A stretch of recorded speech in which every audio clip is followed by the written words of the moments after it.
Inside Parchman Prison, Mississippi, America's most abusive prison. There are prisons known for violence. There are prisons known for escape attempts, riots, gangs, or legendary inmates. And then there are prisons whose reputations were built on something even darker, long years of suffering so routine that it became normal. In the flat farmland of Mississippi, far from major cities, stands one of the most infamous prisons in American history. A place where men once labored in cotton fields under armed watch. A place where beatings, racial segregation, corruption, and neglect would be exposed in federal court. A place that, more than a century after opening, would still face accusations of abuse and collapse. Its official name is the Mississippi State Penitentiary. Most people know it by one word: Parchman. For generations, that name has carried fear across the American South. Some heard it in courtrooms when sentences were handed down. Some heard it in songs, stories, and family warnings. Others knew it only through the letters mailed from inside. But the deeper story of Parchman is not just about one prison. It is about what happens when punishment is allowed to grow without accountability. It is about power handed to the wrong people. It is about systems that outlive the era that created them. And what happened behind these fences would eventually force the country to confront a brutal question. How could this still exist? Before we go further, subscribe now and leave a comment saying where you're watching from. Because the deeper this story goes, the more difficult it becomes to separate past from present. Parchman is located in the Mississippi Delta, near Parchman. The region is known for fertile soil, agricultural history, poverty, and the long shadow of racial injustice. It is an isolated landscape, flat, humid, and wide open. That isolation mattered.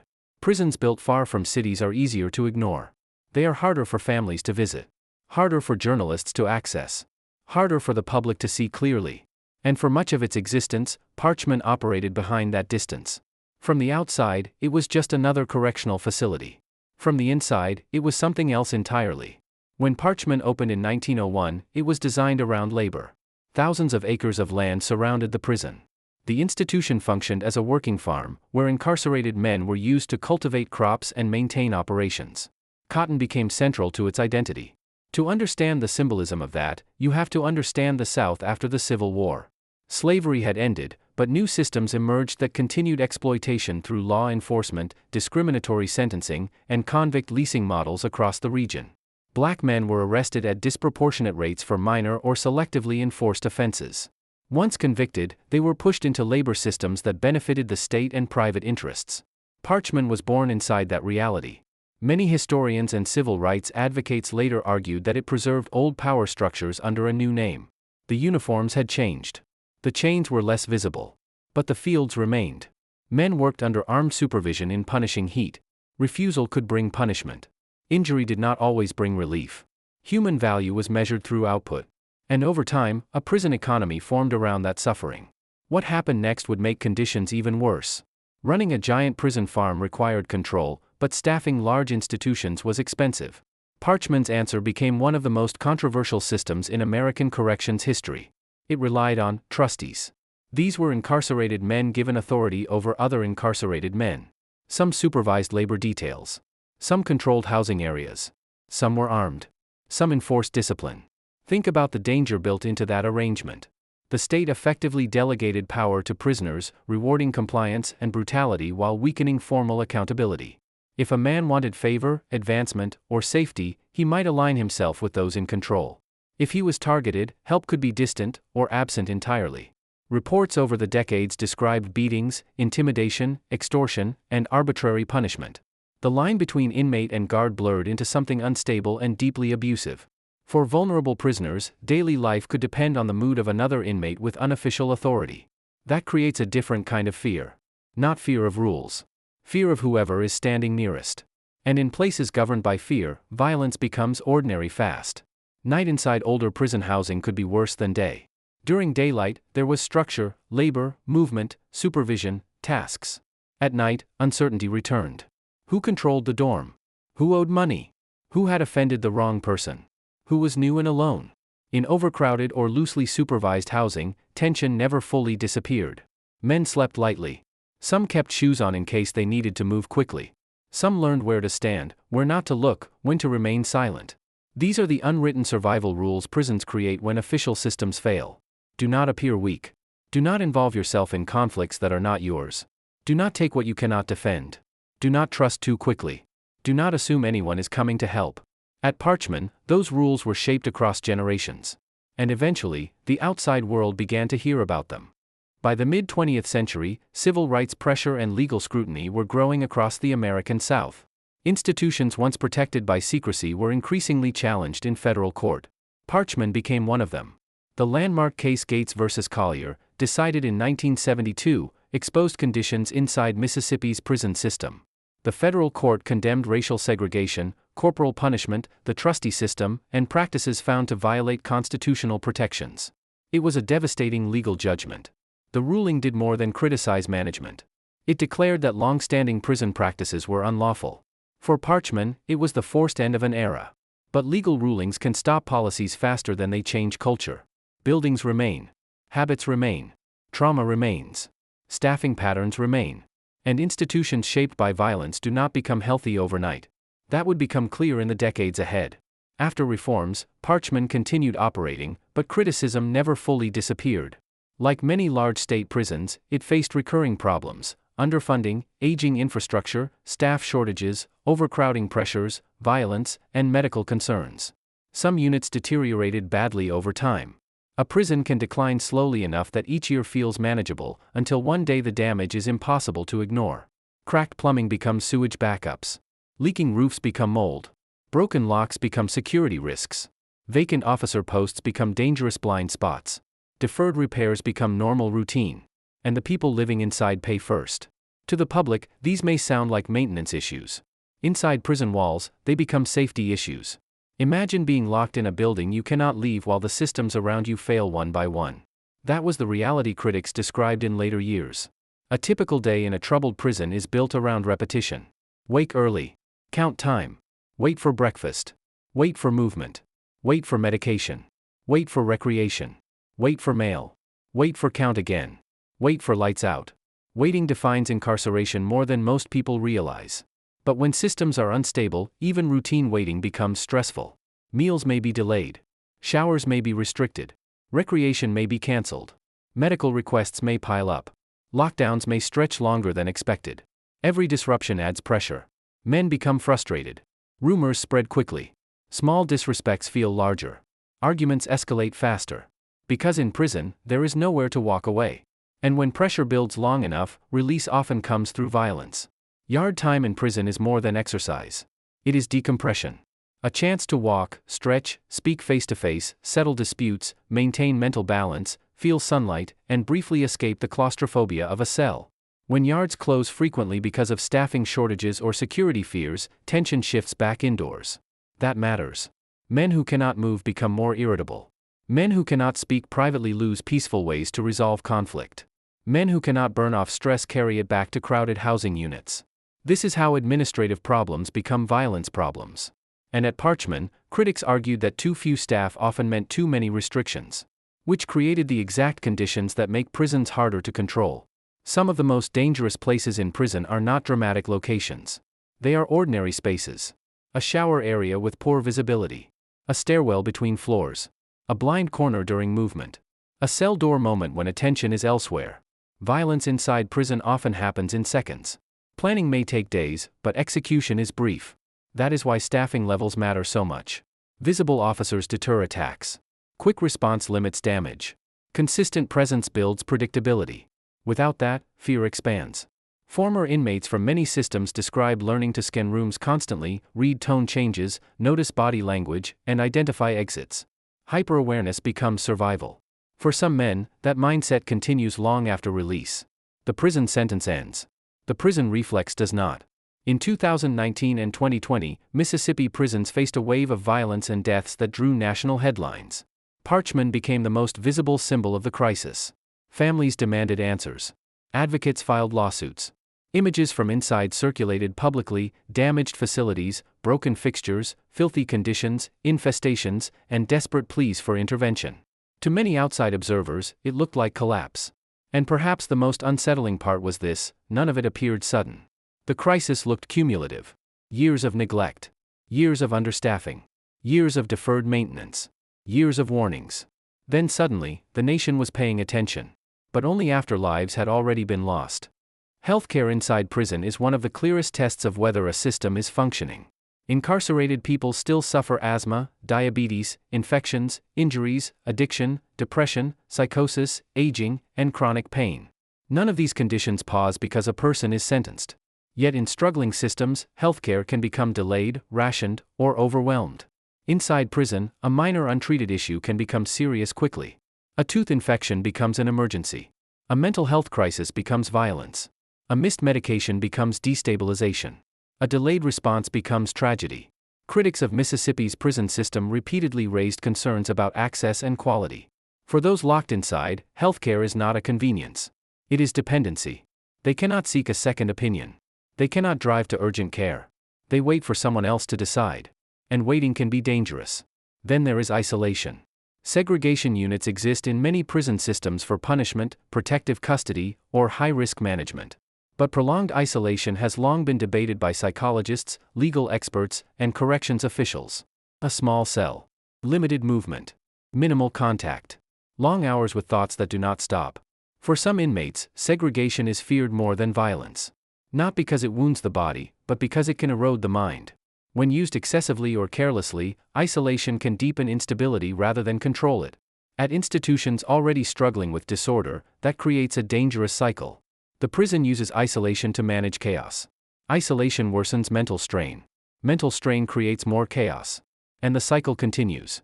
Outside every prison wall is another group serving time. Families. A mother waiting for a phone call. A child growing up through visitation glass. A spouse driving hours only to hear visits were cancelled. A brother sending money for commissary because state systems fall short. When prisons fail, punishment reaches beyond the incarcerated. Families often notice decline before the public does. Voices sound frightened. Letters mention leaks, hunger, threats, sickness. Calls stop unexpectedly. Then comes silence. For many connected to Parchman, fear was not abstract. It lived in every unanswered ring.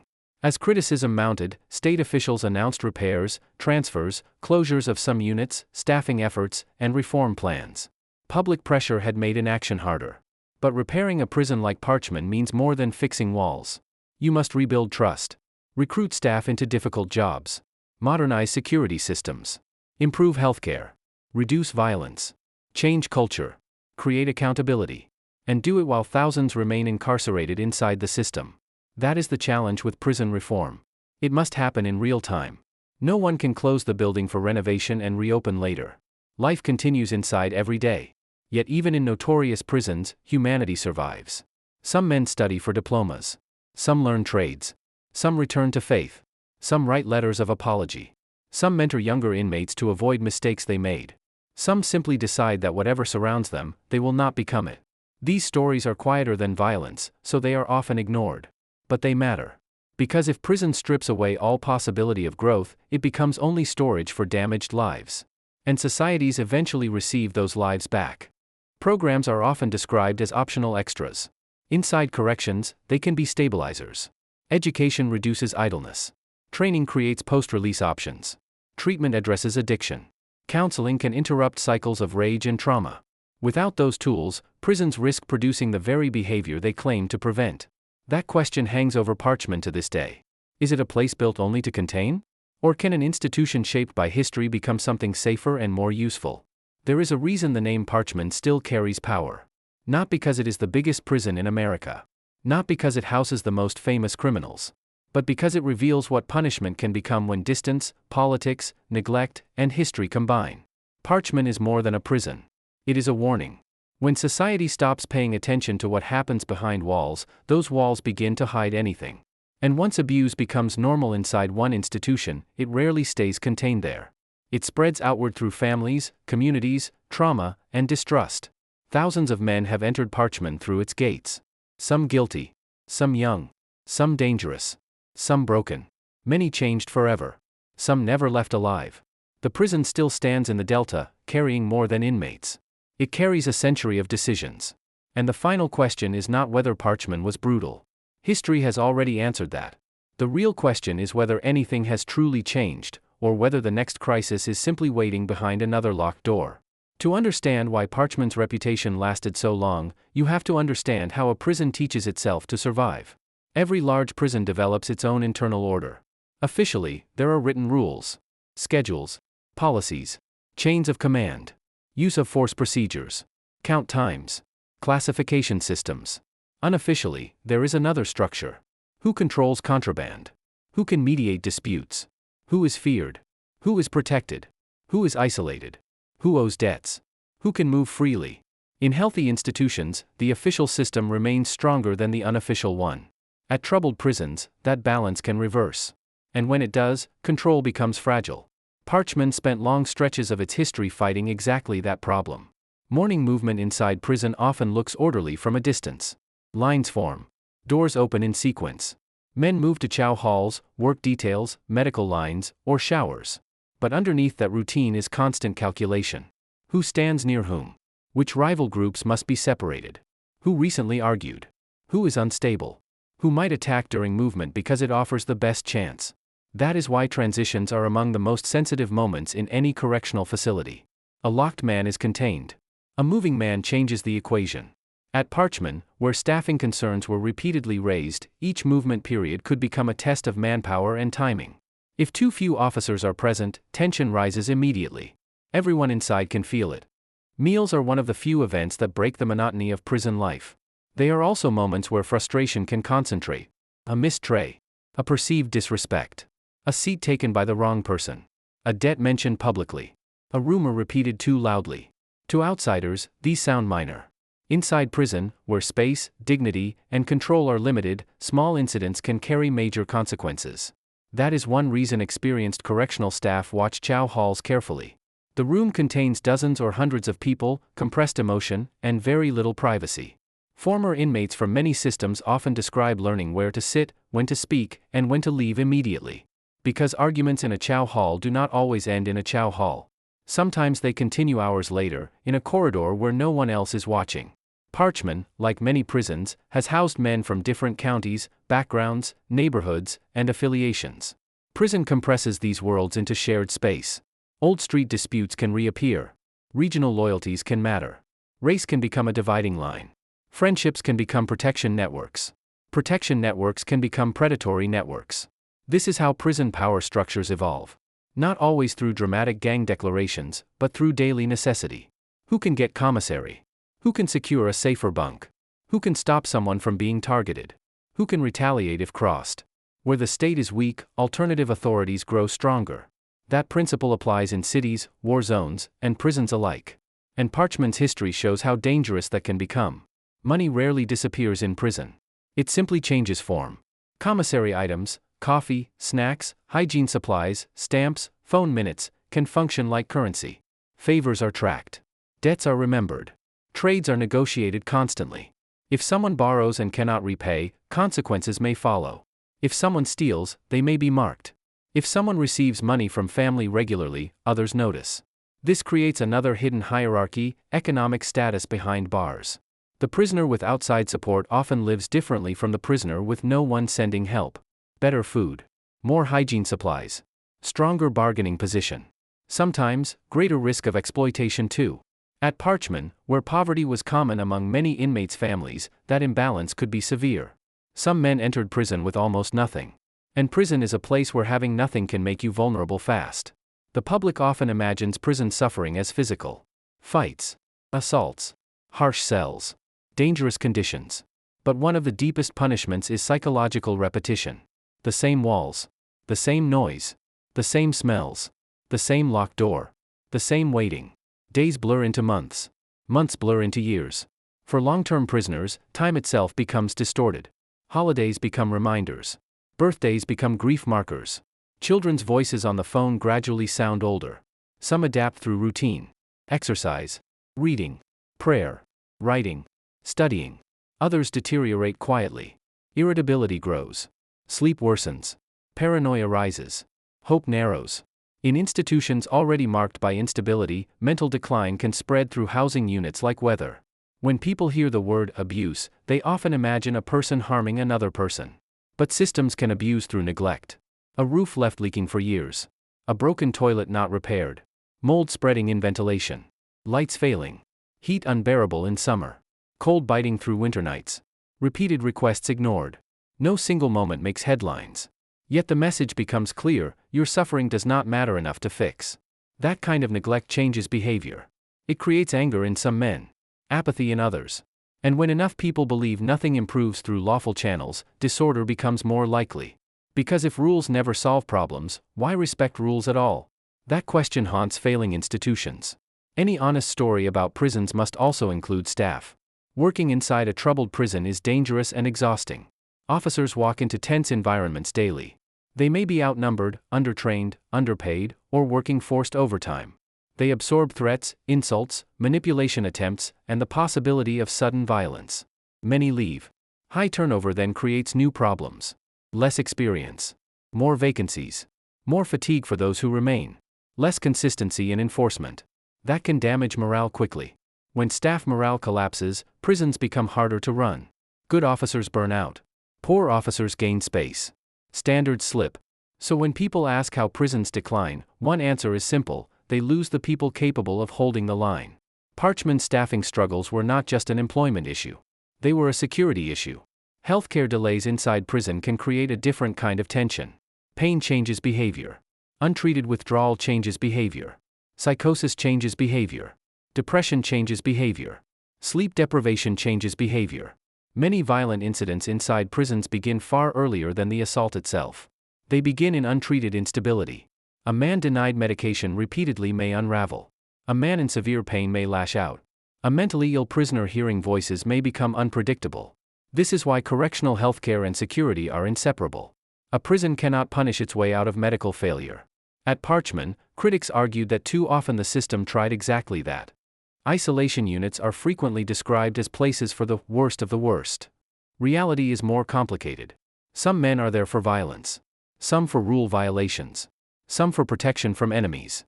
Some because administrators have no better place to manage them. Yet once inside, the environment can intensify existing problems. Minimal stimulation. Little trust. Long hours alone. Human beings are social creatures, even difficult ones. Remove nearly all contact and strange things can happen. Men talk to walls. Lose track of dates. Explode over minor frustrations. Withdraw into silence. When released back into general population, some return more volatile than before. So the prison solves one short-term problem while creating a future one. And still, even in places like Parchman, people search for meaning. Religion has long played a major role in American prisons. For some, faith offers repentance. For others, discipline. For others, community and emotional survival. A chapel can become one of the few places where rivalries soften. Where a man is called by name instead of number. Where regret can be spoken aloud. Where someone who has done serious harm still asks whether change is possible. Not everyone finds redemption. Some perform it. Some reject it entirely. But many prisons would be more volatile without these spaces of reflection. At Parchman, where so much history is tied to cruelty, even small acts of dignity carry unusual weight. Visits can stabilize inmates more than outsiders realize. A man who sees his child may think differently about fights. A man who hears his mother's voice may endure another month. A man planning release may hold on to discipline because someone still expects him home. But distance matters. Parchman's location in the Delta means travel can be difficult for families without money, cars, or flexible work schedules. Some journeys take hours. Miss a shift at work. Find childcare. Pay for gas. Arrive on time. Hope the visit is not cancelled. For poor families, maintaining connection can become a burden almost impossible to sustain. And when family ties weaken, prison often becomes harsher. Because fewer people are left reminding the inmate he still belongs somewhere beyond these walls. Classification is one of the least visible but most important parts of prison management. Who should be housed together? Who needs separation? Who is vulnerable? Who is predatory? Who is mentally unstable? Who can work? Who can mentor? Get these decisions right, and violence can decrease. Get them wrong, and one bunk assignment can trigger weeks of retaliation. Large, stressed systems often struggle here. Beds are limited. Units are crowded. Emergencies force quick moves. Then dangerous combinations happen. A vulnerable first-timer beside a manipulative veteran. Rivals in adjacent cells. A mentally ill inmate in a volatile dorm. An informant exposed. Classification errors can be invisible to the public until blood appears. Parts of Parchman's story are now written into abandoned structures. Old barracks. Unused units. Buildings too damaged or outdated to justify continued use. These ruins tell their own story. Prisons are often built with certainty, as if the system creating them will last forever. Then decades pass. Standards change. Laws change. Public opinion changes. The buildings remain, carrying old assumptions in concrete form. Parchman's landscape still reflects the era that made it: agricultural control, distance, mass containment. And that raises a larger question. Can a prison designed by one century truly serve justice in another? As darkness falls, prison changes again. Noise decreases, but tension does not disappear. Night is when thoughts get louder. Regret visits. Fear returns. Tomorrow looks exactly like today. For officers, night shifts bring reduced visibility and fewer resources. For inmates, nighttime can feel longest of all. Some sleep immediately. Some pace. Some listen for footsteps. Some stare at ceilings counting years.